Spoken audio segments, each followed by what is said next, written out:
Big news today from the New York Giants. It's not really surprising. Daniel Jones benched in favor, not of Drew Lock, of Tommy DeVito. I was already out on Malik Nabers because Daniel Jones fell apart when Andrew Thomas got hurt. There's no middle ground with Daniel Jones. He's a competent quarterback with great protection, or at least competent protection. And when you lose that protection, he doesn't look like an NFL starter.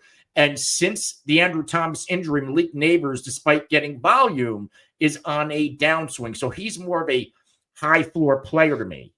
And we are putting him up against Ladd McConkey, who is a player on the rise. And, you can go look it up on Twitter in the preseason, because I favor strongly out of the draft situation over talent. Malik Nabers is clearly the more talented wide receiver. He ended up in not a great situation where Ladd McConkey ends up with Justin Herbert. And even though they don't have a lot, it started the year, not a lot of volume, they're starting to throw more. Justin Herbert is starting to look like the Justin Herbert of old, fully healthy from the lower body or ankle injuries. So what do you think, Steve? Malik Nabers, Ladd McConkey, rest of season. I hope to God my take looks good at the end of the year, because I took a lot of heat for it. But Where are we now? Where, in week 11? Yeah, back to Tommy Cutlets, the Jersey boy, went to Don Bosco Prep. Again, another huge Catholic school there in Ramsey, New Jersey. And, he was good last year, mostly because he was combining his passing yards with his rushing yards. So not a lot of big passing days for DeVito. His highest total was 246. Every other game he was held under 200 yards passing. Again, he didn't have a number one like Nabers. He did have Saquon, but he was throwing to Slayton. He was throwing to Wandale. So how much does it really change for Nabers going from Jones to DeVito? Maybe it gets a little bit better, but I still think you'll see inconsistencies because DeVito, he's not really a strong passer. He's not going to light you up, for 300 yards. That's not really his pedigree. Where he's going to, come through and for fantasy and super flex leagues is, rushing the ball. So I'm going to go with McConkey. We saw it last night.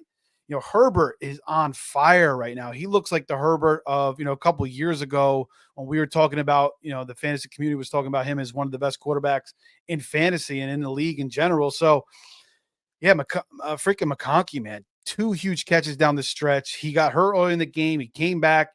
He's a good route runner. He's got good hands. He's solid. This guy is out of the University of Georgia. He's a huge piece. I think he'll be their number one receiver all the way down the stretch, even with Quentin Johnson and Josh Palmer. So I'm going with Ladd, man, the better quarterback in Herbert, and McConkey is still a really good receiver in his own right. Even though he doesn't have the physical presence of Nabers, he's just born, he's got that route running ability and that speed. So let's go with McConkey. Yeah, Nabers since week 7, which was him coming back off the injury, the Andrew Thomas injury, first game without him, he's been under 14.9 PPR points, and he's also getting at least 8 targets in every one of those games, 3 of which in the double digits.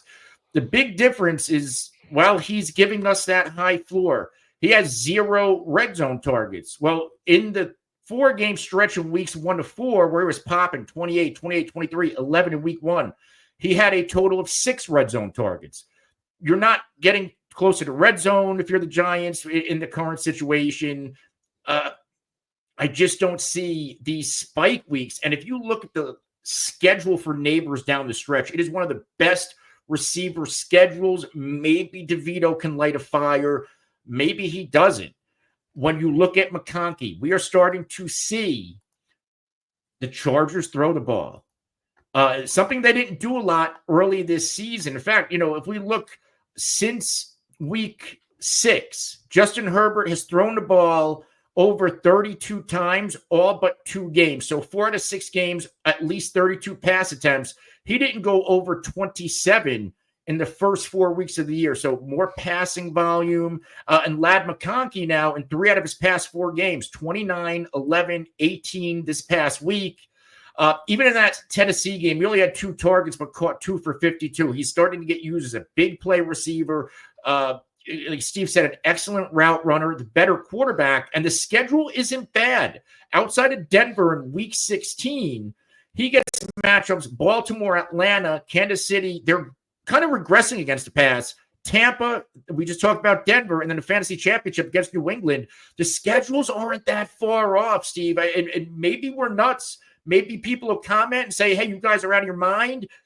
I want Ladd McConkey as well. And this looks really good for my preseason take. And I can't wait to tell fantasy receipts I was right. Yeah, Baltimore, Atlanta, Tampa Bay, certainly nice matchups. Kansas City will be a little bit tough. Denver will be tough. New England's not the best in the Super Bowl. But, yeah, I mean, I just think McConkey with Herbert and the way Herbert's looked, I think that, he gets the slight edge for me now. Maybe DeVito really locks on to Nabers, but I don't know. I just don't see it. I mean, again, he's not a big-time throwing quarterback. He's more of a running / throwing, a little bit of a hybrid. So, yeah, man, I think we may hit on this one. And you called it from the jump, and you may be right. Yeah, McConkey, 26% targeted on routes he is running, and he's getting 23.1% of his team targets. Nabers, obviously, a lot higher. He's getting targeted on 31.9% of his routes, 28.8% of the team targets, but they're not that far off right now in those categories, especially on a targeted, when they're routes here running with a target. So McConkey, better quarterback, better offense, not that far off with schedule. We both like Ladd McConkey more.